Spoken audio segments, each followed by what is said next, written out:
Good morning, students. I am Prakash sir, your English teacher. Today I am with class 8 English literature. The topic is A Narrow Escape. The story Narrow Escape is written by Leela Majumdar. She is basically a Bengali writer. She has written several children's books as well as for adult also. She has translated Gulliver's Travel and the Old Man and the Sea in Bengali. She has received several prestigious awards for her contribution in Bengali literature. Before starting this story, we have to understand the meaning of a narrow escape. Basically, the narrow escape is a situation in which an accident or other unfortunate incident is only just avoided, but just he could escape himself from that situation. So जिसे कहते हैं बाल बाल बच जाना, किसी तरह से अपने आप को बचा पाना, किसी भी हार्श सिचुएशन से, किसी एक्सीडेंटल सिचुएशन से, किसी डेंजरस मोमेंट में अपने आप को बचा लेना, यही narrow escape. So we will start this story. This story says, this story is of a boy whose name is Tyapa or Taipa. Just start this. This story says that this happened a long time ago. I did write about it back then, but I have lost the page. If you are wondering whether what I am going to talk about is real or fictions, well, if one wishes to listen to a story, how does it matter if it is either? Is there really any difference between a cock and bull story and an incident that is of little value now? Never mind, I will only say that you hear me out first. So इस paragraph में कहता है कि ये जो घटना है, यह घटना this incident was incidented long ago. बहुत पहले ये घटना घटी थी. I did write about it back then. और उसके बाद में होने के बाद उसे इसे लिखा था. But I have lost the page. लेकिन वो पेज को जो लिखा था, इस पेज में स्टोरी को, घटना को, इस इंसिडेंट को, वो लॉस्ट हो गया. फिर ये कहते हैं क्या कि इफ यू आर वॉन्डरिंग, अगर तुम ये सोच रहे हो, इस तरह की सोच रखते हो, whether what I am going to talk about is real or fiction, कि मैं आपको जो कहने जा रहा हूँ वो वास्तविक है या मनगढ़ंत है, तो well, if one wishes to listen to a story, अगर कोई एक कहानी सुनना चाहता है, हाउ डज इट मैटर, उसके लिए क्या फ़र्क पड़ता है, इफ इट इज आइदर, ये कुछ भी हो, या तो वास्तविक हो या फिर मनगढ़ंत हो, कहानी सुनने वालों को कहानी चाहिए, उसके लिए क्या फ़र्क पड़ता है. Is there really any difference between cock and bull story? Cock and bull story mean a story which is made up story, एक मनगढ़ंत कहानी से कहते हैं. And an incident that is of little value.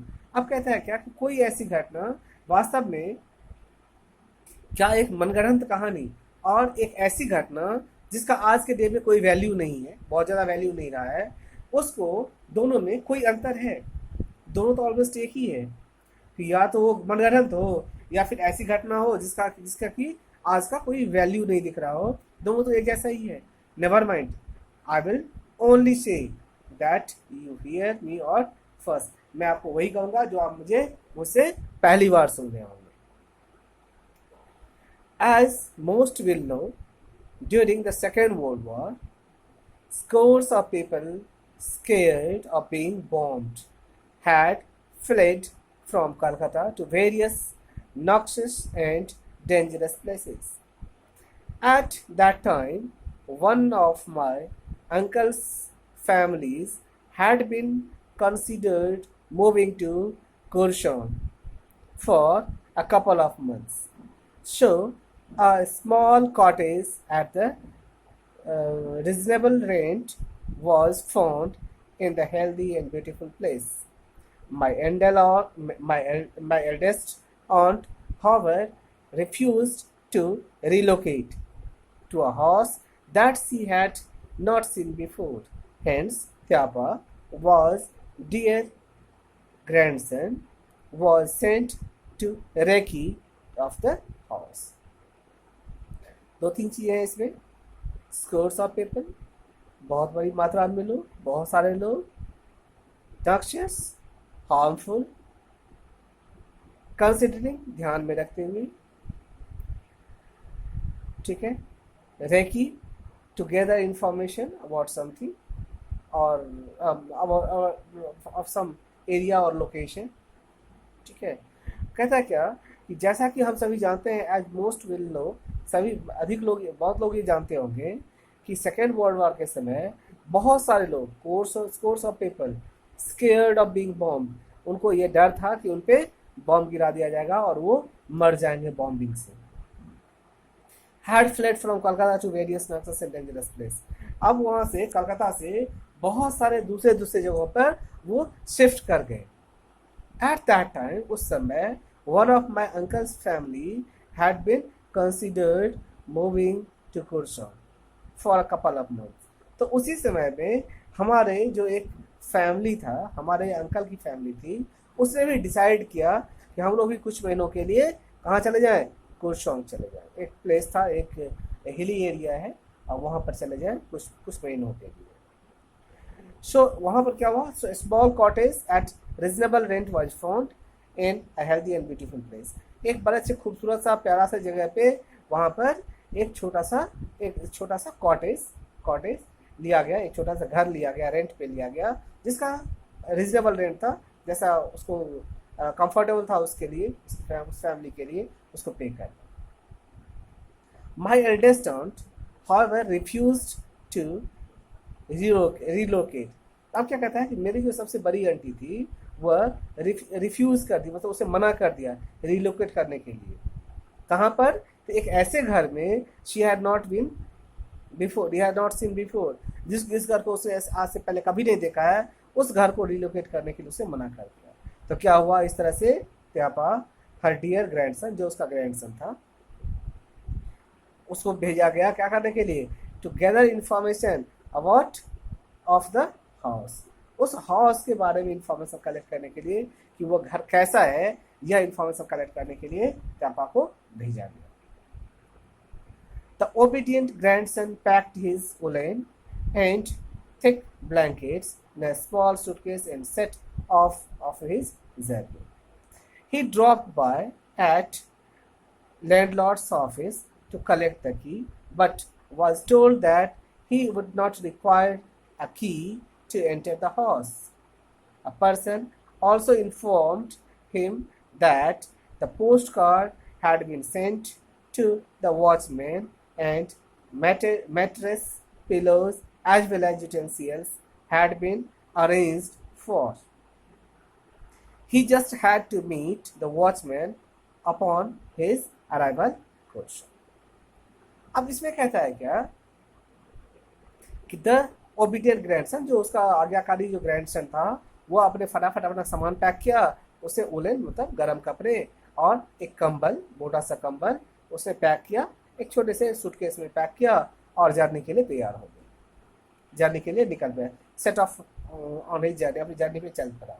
ठीक है. ही ड्रॉप बाय का मतलब होता है कि हैव अ कैजुअल मीटिंग, थोड़ी समय के लिए रुकना है. कैजुअल विजिट मतलब ऐसे ही थोड़ी देर के लिए, कुछ समय के लिए विजिट करना. Drop by, he drop by, drop by का मतलब हो गया कि कहते हैं, इसको कहते हैं एक कैजुअल विजिट। तो कह सकते हो, लिख सकते हो, to have a casual visit, to have a casual drop by, to have a casual visit at the landlord's office. अब वो लैंडलॉर्ड के ऑफिस में एक विजिट के लिए, एक ऐसे ही मिलने के लिए, कैजुअल मिलने के लिए गया। क्यों गया? कि to collect the key collect करने के लिए। कहाँ के लिए? कुर्सों के लिए, जहाँ हो जा रहा है। But he was told that he would not require the key enter the house, कि उसे बताया गया कि उस घर में एंटर करने के लिए की जरूरत नहीं है। ठीक है। The person was informed him that the post card had been sent, कि उसे उस पर्सन ने, ऑफिस में पर्सन ने बताया उसे कि पोस्ट कार्ड भेज दिया गया है। किसको? वॉचमैन को। और मैट्रेस, पिलोज और दूसरे जो सामान है, जरूरी सामान है, हैड बीन अरेंज्ड, उसकी व्यवस्थाएं कर दी गई। ठीक है। He just had to meet the watchman, उसे सिर्फ क्या करना है? उसे वॉचमैन से मिलना है।